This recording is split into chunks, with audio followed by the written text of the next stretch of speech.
April সারা বাংলাদেশের সব দলমত এক হয়ে গেল, ওই শয়তানরা আসে নাই। জামাত, বিএনপি, জাতীয় পার্টি কি সব এক হয়ে গিয়েছিল না? বাংলাদেশে শুধু মনে হয় কয়েকটা যারা মানুষ নামে কলঙ্ক, তারা বাদ দিয়ে সব এসেছিল। আর ওই শয়তানরা বলছে না, আমরা ওদের সাথে নেই, আমরা আলাদা। এই এখন একটা বিশৃঙ্খলা তৈরি করার জন্য ওদের তো টাকা পয়সার অভাব নেই, মারিং কাটিং করা টাকা, ওইগুলো এখন হালাল করবে।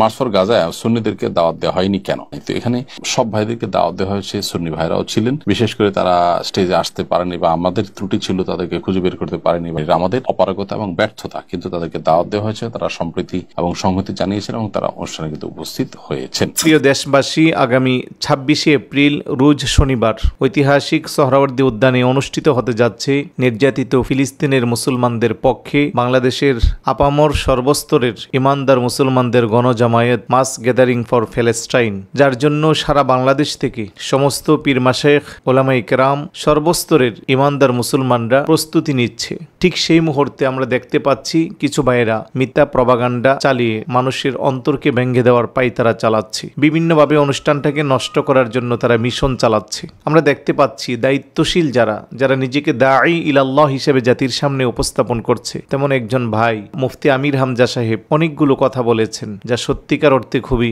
দুঃখজনক বিষয়। উনি বলেছেন আহলে সুন্নাত ওয়াল জামাতের আকীদার বিশ্বাসী যারা, ওরা সেই দিন 12 তারিখে উপস্থিত হন নাই, অথচ ওনাদেরই আরেক ভাই শেখ আহমদুল্লাহ সাহেব চমৎকার করে উপস্থাপন করেছেন। আহলে সুন্নাত ওয়াল জামাতের বিভিন্ন দরবারের এবং আমাদের বিভিন্ন মুখপাত্র যারা বিভিন্ন লিখিত বা উপস্থিতির মাধ্যমে ঐক্যতা পোষণ করেছেন, এবং উনি এটার দুঃখ প্রকাশ করেছেন যে সময় স্বল্পতা এবং প্রশাসনের সীমাবদ্ধতার কারণে তাদেরকে আমরা ওইভাবে মূল্যায়ন করতে পারি না, এই জন্য উনি অনুতপ্ত হয়েছেন। তো আমার কথা হলো, ওনাদের দুইজনের মধ্যেই আমরা দেখতে পাচ্ছি সাংঘর্ষিক বিষয়। আমরা আসলে আহলে সুন্নাত ওয়াল জামাতের আকীদা যারা বিশ্বাস করি, যেহেতু মাস ফর গাজা 12 তারিখে ওনারা যেই অনুষ্ঠান করেছিল, এটা ছিল আপামর সমস্ত ইমানদার মানুষের দায়িত্ব ছিল সেই অনুষ্ঠানে অংশগ্রহণ করা, সেভাবে আমরা করেছিলাম। তা আমরা করতে যাচ্ছি 26 তারিখ, আপনাদের বাধাটা কোথায়? আমরা 26 তারিখে করতে যাচ্ছি, তাহলে আপনারা কেন মিথ্যা রটাচ্ছেন, প্রপাগান্ডা রটাচ্ছেন? আপনাদেরও তো ইমানি দায়িত্ব, আমরা তো আপনাদেরকেও আহ্বান করছি, আপনারাও আসুন। সুতরাং মিথ্যা প্রপাগান্ডা চালিয়ে গুজব ছড়িয়ে মানুষকে বিভ্রান্ত করবেন না। ফিলিস্তিনের ইস্যু এটা কোনো ব্যক্তিগত ইস্যু নয়,